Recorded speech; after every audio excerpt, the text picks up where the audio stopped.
بسم اللہ الرحمن الرحیم علیہ صلی وسلم دائما ابدا علی حبیبک خیر خلق کلہم۔ اللہ تبارک و تعالیٰ کا بے پایاں لطف و کرم اور احسان عظیم ہے کہ جس نے ہمیں آج کی بابرکت محفل میں اکٹھے ہونے کی توفیق عطا فرمائی، سب سے بڑھ کر یہ کہ ہمیں دولت ایمان سے بہرامند فرمایا۔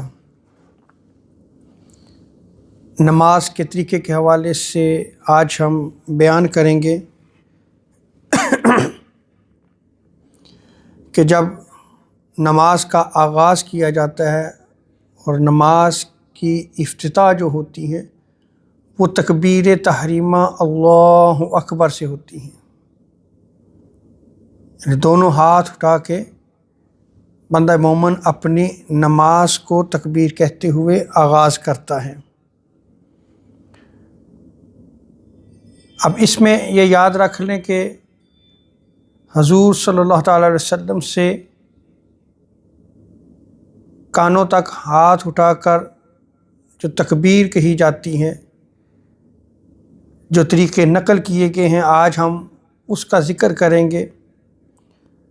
ظاہری بات ہے کہ حضور سید عالم صلی اللہ تعالیٰ علیہ وسلم سے جو نماز کا طریقہ ثابت ہے اسی پہ آج مومنین پوری دنیا پہ عمل کرتے ہیں۔ حضرت ابن عمیر رضی اللہ تعالیٰ عنہ وہ بیان کرتے ہیں کہ حضور سید عالم صلی اللہ تعالیٰ علیہ وسلم ہمیں نماز پڑھنے کا طریقہ سکھلاتے۔ اب روایت کے اس ٹکڑے پہ غور کریں کہ وہ صحابی بیان کرتے ہیں کہ حضور سید عالم صلی اللہ تعالیٰ علیہ وسلم ہمیں سکھلاتے، یعنی پریکٹیکل حضور سید عالم صلی اللہ علیہ وسلم نماز کا طریقہ بتاتے اور صحابہ کرام سیکھتے تھے۔ آج کے زمانہ میں ہم کتب پڑھ کر نماز کا طریقہ سیکھتے ہیں، لیکن نماز کا اصل طریقہ جب تک آپ عملاً نہ سیکھیں آپ کو صحیح نہیں آئے گا، اور یہ حضور سید عالم صلی اللہ تعالیٰ علیہ وسلم کی سنت مبارکہ ہے۔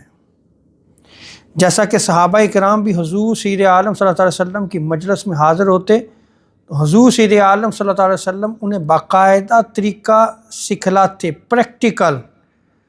ہماری مساجد میں اب یہ پریکٹیکل سیکھنا سکھانا نہیں رہ گیا،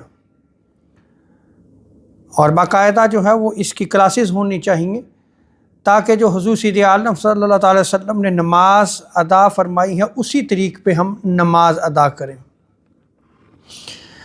آگے ابن عمیر بیان کرتے ہیں کہ حضور سید عالم صلی اللہ تعالیٰ علیہ وسلم نے ارشاد فرمایا کہ جب تو نماز کے لیے کھڑے ہو تو اپنے ہاتھوں کو اٹھاؤ اور ہاتھوں کو کان سے مت ہٹاؤ، یعنی متصل رکھو اور اللہ اکبر کہو، یعنی ہاتھوں کو اٹھا لیا اور متصل کر لیا کانوں کے، اور کیا کہنا ہے؟ اللہ اکبر، تکبیر کہنی ہے۔ یہ نماز کی افتتاح ہے، نماز کا آغاز ہے۔ اور اسی طرح ابن ماجہ کی روایت میں بھی آتا ہے، حضرت ابو حمید الساعدی آپ بیان کرتے ہیں کہ حضور سید عالم صلی اللہ تعالیٰ علیہ وسلم جب نماز کے لیے کھڑے ہوتے تو اپنا رخ مبارک قبلہ کی طرف فرماتے اور دونوں ہاتھوں کو اٹھاتے اور تکبیر کہتے، اللہ اکبر۔ اسی طرح یہ یاد رکھ لیں کہ تکبیر کہتے ہوئے دونوں ہاتھوں کو اٹھائیں، یہ طریقہ بھی آقا علیہ الصلوۃ والسلام سے جو ہے وہ نقل کیا گیا ہے۔ جیسا کہ حضرت وائل بیان کرتے ہیں کہ میں نے حضور سید عالم صلی اللہ تعالیٰ علیہ وسلم کو دیکھا کہ تکبیر کہتے ہوئے ہاتھوں کو اٹھا رہے تھے، یعنی تکبیر کہتے ہوئے اللہ اکبر ہاتھوں کو اٹھا رہے تھے۔ یہ بھی آقا علیہ الصلوۃ والسلام سے نقل کیا گیا ہے۔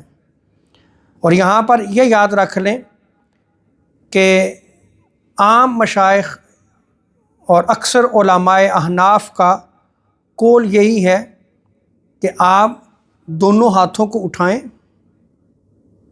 اور پھر تکبیر کہیں اللہ اکبر، جیسا کہ میں نے اس روایت کو نقل کیا کہ حضور سید عالم صلی اللہ تعالیٰ علیہ وسلم جب نماز کے لیے کھڑے ہوتے تو دونوں ہاتھوں کو اٹھاتے، پھر تکبیر فرماتے اللہ اکبر۔ اور اسی طرح دوسری روایت میں بھی اس کو نقل کیا گیا ہے کہ حضور سید عالم صلی اللہ تعالیٰ علیہ وسلم نے جب نماز کا طریقہ سکھایا تو ارشاد فرمایا کہ اپنے ہاتھوں کو اٹھاؤ اور ہاتھوں کو کان سے مت ہٹاؤ، یعنی متصل رکھو، ان کے برابر رکھو، اور اللہ اکبر کہو۔ اللہ رب العزت ہمیں دین کو سمجھنے کی توفیق عطا فرمائے۔ جو شخص جس پہ بھی عمل کرتا ہے یہ حضور سید عالم صلی اللہ تعالی وسلم کی سنت مبارکہ ہے۔ سو آج ہم نے نقل کیا ہے کہ جب نماز کا آغاز کیا جائے تو اس کا آغاز تکبیر تحریمہ سے ہوتا ہے، جو کہ نماز کا پہلا فرض ہے۔ اللہ رب العزت ہمیں نماز کو سیکھنے اور سکھانے کی توفیق عطا فرمائے۔ وما علینا الا البلاغ المبین۔